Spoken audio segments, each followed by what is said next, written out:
No customer wants to feel like they're being pushed irrelevant products or services. In fact, communicating with your entire customer base with generic messaging is one of the quickest ways to alienate your customers. You've probably heard the saying, if you try to appeal to everyone, you'll end up appealing to no one. Without proper segmentation, you're essentially trying to serve everyone the same way, which is flat out not good. Recent studies have shown that 90% of consumers spend more with companies that personalize their services. With the stakes this high, segmentation isn't just a strategy. It's a necessity for customer success teams.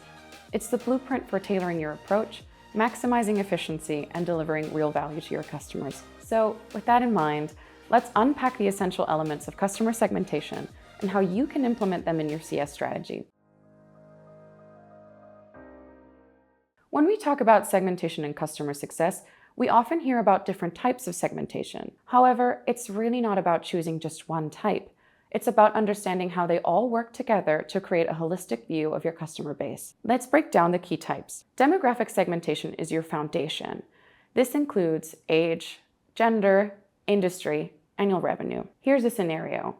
Say you're onboarding a high-value client whose company's ARR, that's annual recurring revenue, is $100 million. To keep a client with this much money happy, you'd want to bend over backward to make sure they're kept on the books. In this case, you'd adopt a high-touch, human-first approach to make sure they feel fully supported and to continue purchasing your product each renewal period. On the other hand, a lower-value customer with an ARR under $1 million might be just fine with a more automated, low-touch process where they can more readily turn to self-serve guides. The key is tailoring your approach to the specific needs of each demographic. Okay. Up next, we've got behavioral segmentation, which looks at how customers interact with your product. This typically focuses on how customers interact with your brand.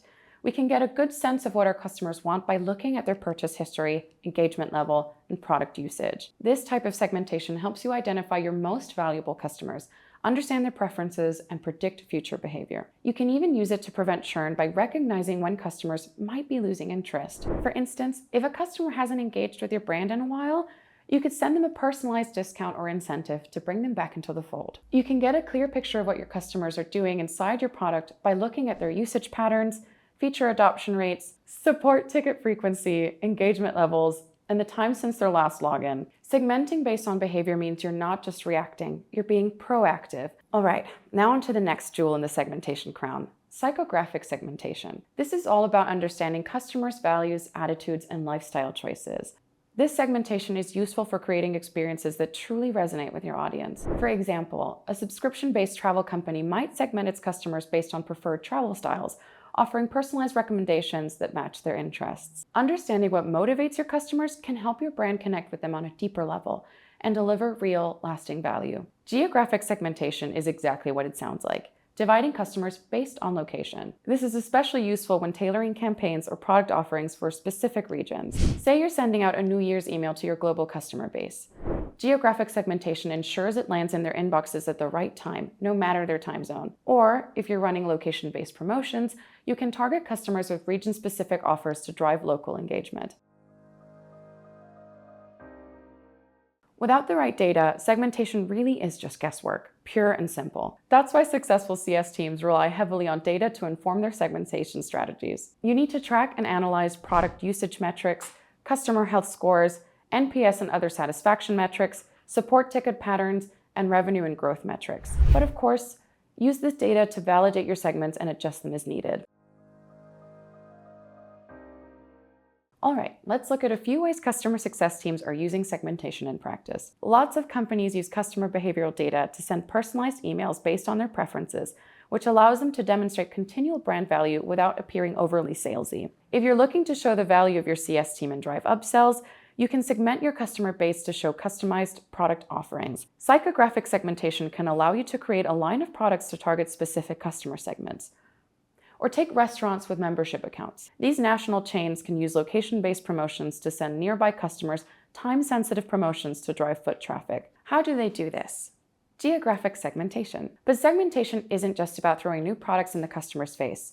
You can use it to provide tailored customer service too. For instance, behavioral segmentation allows you to offer customized support based on your customer's preferred communication methods. You can do this by noting the number of support tickets they raise using behavioral segmentation. It's a smart way to show the value of your service without seeming like you're trying to prise open their wallet. let's talk about putting this into practice. First off, you want to make sure you define your business objectives. Without this crucial foundation, you're doomed from the start. Step 2 is to identify your segmentation criteria, whether it's demographic, behavioral, or geographic. Step 3, go data mad.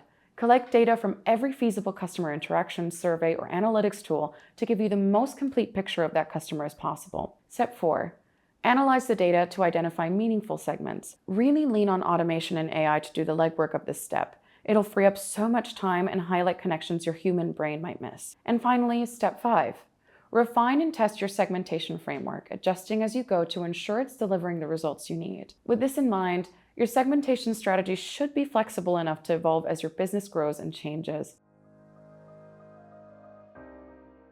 When done right, segmentation can transform your CS operation. You'll see more efficient resource allocation, higher customer satisfaction, better retention rates, increased upsell opportunities, and more predictable growth. Isn't that just music to your ears? But most importantly, you'll be able to deliver the right level of service to each customer, ensuring they get exactly what they need to succeed. Segmentation isn't just about dividing your customers into neat little groups.